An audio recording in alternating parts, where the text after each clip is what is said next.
Hello students, how are you? Students, as you know that we have been discussing about gradients and directional derivatives, and in today's lecture we will talk about finding directions of maximal, minimal and zero change. Means how we can use the directional derivatives or gradients to find the directions of maximal, minimal or zero change of a particular function. Okay students, now first of all we will talk about a particular example and try to understand what basically this idea says. Okay, the question is this: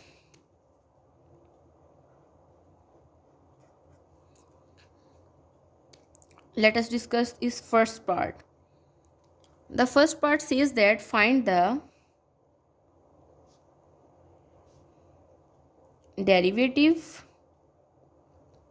of your function f of xyz is equals to x cube minus xy square minus z at the point p naught, that is 110,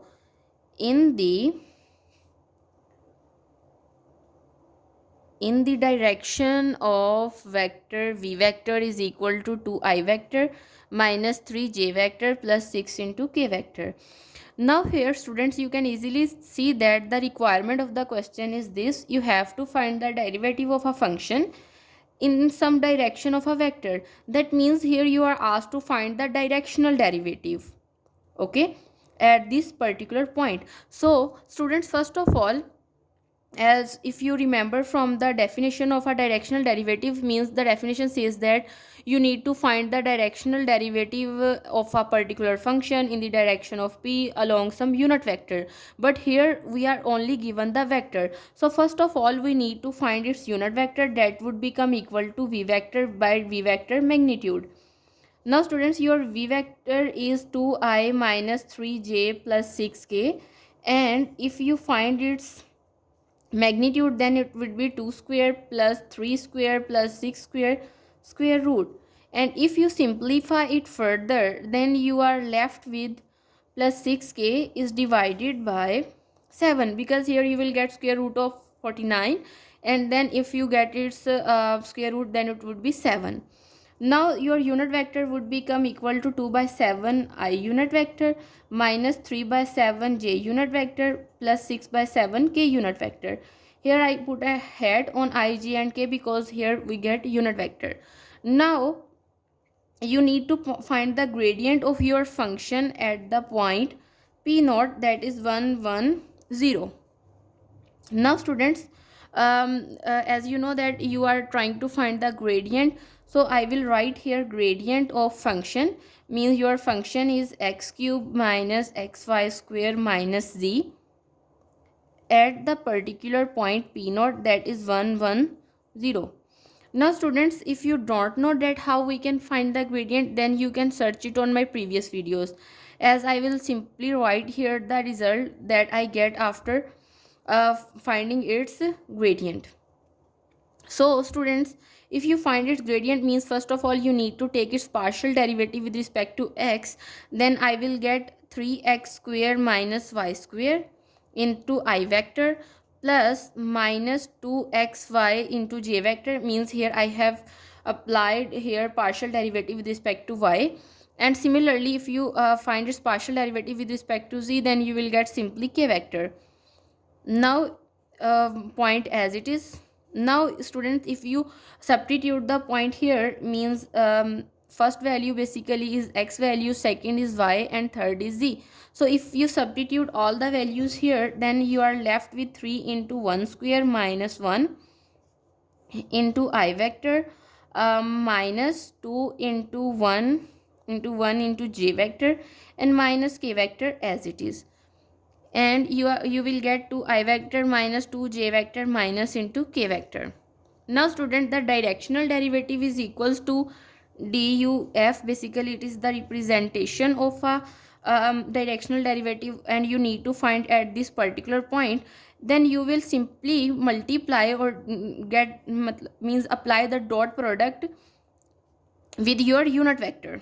Okay, now here this is your gradient of a function at this point, so you need to write its value here 2i minus 2j minus k, and you will take its dot product with u vector, that is equal to 2 by 7 I minus 3 by 7 into j and plus 6 by 7 into k. Okay. Now students, if you take the dot product, then you know that first term is multiplied, means ith term is multiplied with I, so you will get 2 by 7 into 2 by 7, and you know I vector dot I vector, you will get these two terms, and I vector dot I vector is equal to 1. In the similar way, minus 2 multiply, sorry, plus, because here minus minus plus, negative negative positive, so that's why I will simply write here positive, and 2 into 3 by 7, and in the similar way minus 1 into 6 by 7. Now students, here you will get 4 by 7 plus 6 by 7 minus 6 by 7, and these two would be cancel out with each other, and you are left with 4 by 7. This is basically your directional derivative in the direction of this particular vector. Now students, the B part of your question says that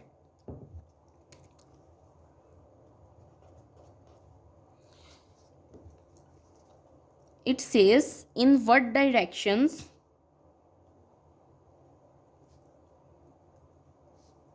does f change most rapidly at p naught. Now definitely student, your function will increase most rapidly or change more rapidly in the direction of gradient of f. So I will simply write here in the direction of gradient of f, and you know that our gradient of a function is equals to this one at the particular point, so it is equal to 2 I vector minus 2 j vector minus k vector. In this directions, mean in the direction of gradient of f, our function changes more rapidly. Okay, and then the requirement says that and decreases most rapidly, and decreases most rapidly. Then we will say that in the direction of negative gradient of f, in the direction of negative gradient of f, because if in this direction it changes more rapidly, then in the direction of negative gradient of f it decreases more rapidly. So I will get 2 minus 2 I vector plus 2 j vector and plus k vector. Now if you are asked to find the rate of change in the directions, the rate of change in the directions, then if you are asked to find the rate of change, then you will simply take the magnitude of your gradient of your function, then you will get 2 square plus 2 square plus 1, and if you simplify it, then you will get square root of 9 and you will get 3. And similarly negative gradient of f would become equal to negative 3.